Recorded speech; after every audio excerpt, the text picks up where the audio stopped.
Hello అండి. నా పేరు డాక్టర్ కారెడ్డి శ్రీధర్ రెడ్డి. నేను general and laparoscopic surgeon and stapler circumcision స్పెషలిస్ట్‌ని. నేను treatment range hospital KPHB road number 4 కూకట్పల్లిలో అవైలబుల్‌గా ఉంటాను. సో, మగవారిలో అంగం యొక్క ఇష్యూస్ చాలా సార్లు నేను వీడియో ఇచ్చాను. బట్ ఇదేంటి అంటే అసలు ఫైమోసిస్ అంటే ఏంది? చాలామందికి కారణాలు తెలుసుకోవాలని ఉంది. అసలు ఫైమోసిస్ అంటే ఏంటి? ఫైమోసిస్ మాకే ఎందుకొస్తుంది? మిగతా వాళ్ళకి ఎందుకు రావట్లేదు అని చెప్పేసి. సో, ఫైమోసిస్ రావడానికి ముఖ్య కారణం ఏంటి అంటే మనం పుట్టుకతో ఉన్నప్పుడు గనక చర్మం అందరికీ ముందలున్న భాగానికి అతుక్కొనే ఉంటుంది. సో, మనం చూస్తే ఈ పెనిస్ గనక చూస్తే ఈ పెనిస్ ముందలున్న హెడ్ భాగాన్ని మనం గ్లాన్స్ అంటాం. ఈ పైన చర్మం ఏదైతే ఉందో పుట్టిన వెంటనే ఈ చర్మం అనేది ఈ రకంగా ఉంటుంది. కింద చర్మం ఇక్కడ అటాచ్ అయ్యి ఈ రకంగా ఉంటుంది. ఎవరికైనా గనక ఈ చర్మం అనేది కొంచెం అతుక్కొని ఉంటుంది పుట్టిన వెంటనే. సో, మనం యూజువల్‌గా స్నానం చేయించేటప్పుడు పిల్లలకి వెనిక్ అనేటప్పుడు ఫోర్స్‌ఫుల్‌గా కొంచెం వెనిక్ అని క్లీన్ చేస్తూ ఉండాలి. సో, అట్లా క్లీన్ చేయడం వల్ల, ప్రాక్టీస్ చేయడం వల్ల అతుకులనేవి పోతూ ఉంటాయి. ఈ అతుకులు పోవడం వల్ల ఏమవుతుందంటే ఒక 5 ఇయర్స్ ఏజ్ వచ్చే వరకు అతుకులన్నీ పోతాయి. యూజువల్‌గా అందుకే మనము అప్ టు 5 ఇయర్స్ వరకు ఎవరికైనా అతుకులు ఉండడం వల్ల వెనక్కి చర్మం పోవట్లేదు అంటే దాన్ని ఫిజియోలాజికల్ ఫైమోసిస్ అంటాం. అది బై బర్త్ నుంచి అలా ఉంటుంది చాలామందికి. 100లో చూసుకుంటే 95 మెంబర్స్‌కి ఆ రకంగానే ఉంటుంది. సో, దీనికి కంగారు పడాల్సిన అవసరం లేదు. సో, గ్రాండ్ పేరెంట్స్ గానీ, పేరెంట్స్ గానీ స్నానం చేయించినప్పుడు వెనక్కి అనుకుని స్నానం చేయించడం వల్ల అతుకులు స్లోగా విడిపోయి కంప్లీట్‌గా చర్మం అనేది వెనక్కి పోవడం జరుగుతుంది. బట్ ఎవరైతే ఇలాంటి ప్రాసెస్‌ని చేయకుండా నెగ్లెక్ట్ చేసిండ్రో అంటే గనక అతుకులు అలాగే ఉండి వెనక్కి పోకపోవడం వలన ఆ చర్మం అనేది ముందరనే ఉండిపోతుంది. అండ్ వెనక్కి అని ప్రాక్టీస్ చేయకపోతే గనక చర్మం అనేది ముందర టైట్ అయిపోతుంది. దీనివల్ల ఏమవుతుందంటే ఫైమోసిస్ అనే ప్రాబ్లమ్ వస్తుంది. సో, ఎప్పుడైనా గనక ఈ చర్మం అనేది దీని వెనకాలకి ఫ్రీగా మూవ్ అవ్వాలి.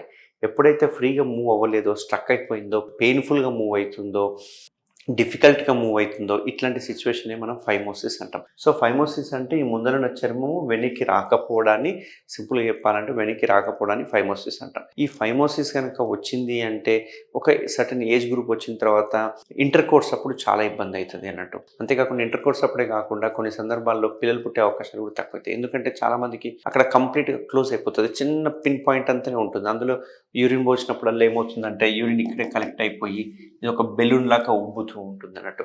ఆ బెలూన్ లాగా ఉబ్బిన తర్వాతనే మెల్లగా డ్రాప్ కారడం జరుగుతుంది. దీనివల్ల ఏమవుతుందంటే ఓసారి వీర్యం కూడా లోపలనే స్ట్రక్ అయిపోయి బయటికి రాకపోవడం జరుగుతుంది. సో, దీనివల్ల కూడా పిల్లలు పుట్టే అవకాశాలు ఉండవు. సో, యూజువల్‌గా ఏంది అంటే అక్కడ ముందరున్న చర్మం ఏదైతే ఉందో అది మనకు ఫ్రీగా మూవ్ అవ్వాలి. ఫ్రీగా మూవ్ అవ్వలేదు అంటే మనం థింక్ చేయాల్సిన అవసరం పడతది.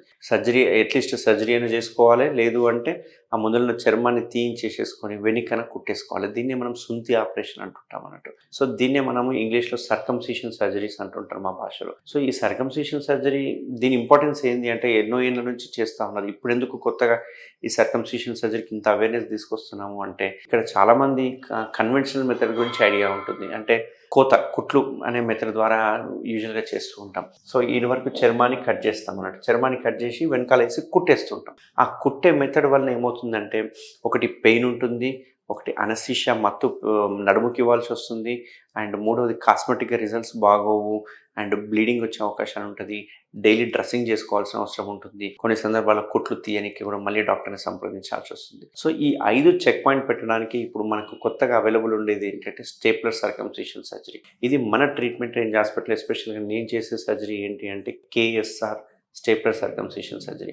ఇది మిగతా స్టేప్లర్‌తో ఎందుకు వేరియేషన్ ఉంది దీనిలో అంటే గనక ఇందులో వాడే సిలికాన్ రింగ్ ఏదైతే ఉందో అంటే మనం ఈ స్టేప్లర్‌లో మనం స్టేప్లర్ చేసేటప్పుడు పిన్స్ డైరెక్ట్‌గా బాడీకి టచ్ అవ్వకుండా మధ్యలో ఒక రింగ్ ఏస్తాం అన్నట్టు. దాన్నే సిలికాన్ రింగ్ అంటాం అన్నట్టు. ఇది ఒక రబ్బర్ మెటీరియల్ అన్నట్టు. యూజువల్‌గా నార్మల్ స్టేప్లర్‌లో కొంచెం హార్డ్ ఉంటుంది. బట్ మన దగ్గర ఉండే స్టేప్లర్‌లో చాలా సాఫ్ట్ ఉంటుంది. ఎంత సాఫ్ట్ అంటే ఇది యూజువల్‌గా స్కిన్ లానే ఉంటుంది. సో, దీనివల్ల ఎటువంటి పెయిన్ రాదు. అంతేకాకుండా మన కేఎస్ఆర్ బ్రాండ్ వాడడం వల్ల ఎస్పెషల్లీగా పెయిన్ రాదు, బ్లీడింగ్ ఉండదు అండ్ కాస్మెటిక్ రిజల్ట్స్ చాలా బాగుంటాయి. అండ్ ఎటువంటి డ్రెస్సింగ్స్ అవసరం లేదు. అండ్ పిన్స్ రిమూవ్ చేసుకునే అవసరం కూడా లేదు. ఆటోమేటిక్‌గా 10-15 డేస్‌లో పడిపోతాయి. సో, మనం ఏం చేస్తామంటే స్టేప్లర్ ద్వారా ఈడికి చర్మాన్ని తీసేసేస్తాం. సో, ఇది చర్మం అనేది ఎలాస్టిక్‌గా ఉంటది కాబట్టి మనకు పిన్స్ అనేవి ఇక్కడ పడతాయి అన్నట్టు. సో, ఈ పిన్స్ ఏవైతే పడతాయో ఈ పిన్స్ 10-12 డేస్‌లో ఆటోమేటిక్‌గా పడిపోతాయి.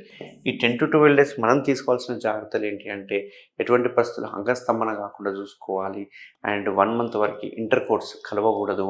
అండ్ థర్డ్ మోస్ట్ ఇంపార్టెంట్ ఏంటి అంటే శుభ్రం చేసుకోవాలి. మంచిగా చేతులు పెట్టి శుభ్రం చేసుకోవాలి. దీనివల్ల మీరెంత శుభ్రం చేసుకొని డ్రై పెట్టుకుంటే అంత ఫాస్ట్గా పిన్స్ పడిపోతాయి. సో ఓవరాల్గా చూసుకుంటే ఒక 10 to 12 డేస్లో ఈ పిన్స్ అని పడిపోయి మంచి కాస్మెటిక్ రిజల్ట్స్ ఉంటుంది. స్కార్ కూడా ఫామ్ కాకుండా జస్ట్ ఒక థిన్ లైన్ లాంటిది ఫామ్ అవుతుండదు అన్నట్టు. దీనివల్ల మనకు 200% కాస్మెటిక్ రిజల్ట్స్ వస్తాయి అన్నట్టు. సో ఇట్లా ఎవరికైనా ఫైమోసిస్ లాంటి ఇష్యూస్ ఉంటే కనుక నెగ్లెక్ట్ చేయకండి. చాలా మంది పెళ్లికి ముందే మనం అలర్ట్ అయిపోవాలి. పెళ్లి తర్వాత అలర్ట్ అయిపోతే ప్రాబ్లం ఏమవుతుందంటే తర్వాత 1 మంత్ వరకు కలవకపోవడము అండ్ సమాధానం చెప్పుకోవాల్సి వస్తుంది. అండ్ అవతల ఉన్న వాళ్ళు పార్ట్నర్స్ కూడా ఏమనుకుంటారంటే ఏదో డిసీజ్ ఉందని ఫీల్ అవుతూ ఉంటారు. బట్ ఇది సింపుల్ డిసీజ్. ఇది జస్ట్ స్కిన్ అనేది వెనక్కిపోతలేదు కాబట్టి దీన్ని సుంతి ఆపరేషన్ చేయించుకుంటే సరిపోతుంది. సో ఎవరికైనా కనుక ఇట్లాంటి ఫైమోసిస్ ఇష్యూస్ ఉంటే వితౌట్ హెసిటేట్ నేను ట్రీట్మెంట్ రేంజ్ హాస్పిటల్ అవైలబుల్ ఉంటాను.